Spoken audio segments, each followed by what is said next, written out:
Subscribe to our YouTube channel and press the bell icon for the latest updates.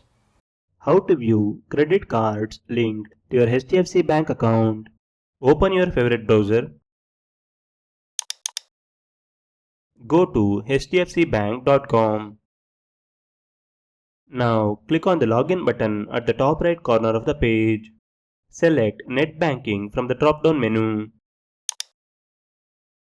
You will be navigated to Net Banking login page. Enter your customer ID or user ID. Click on Continue. Now enter your password. Click Login. You are logged into your HDFC Bank Internet Banking account. In the top menu bar, hover your mouse over Pay.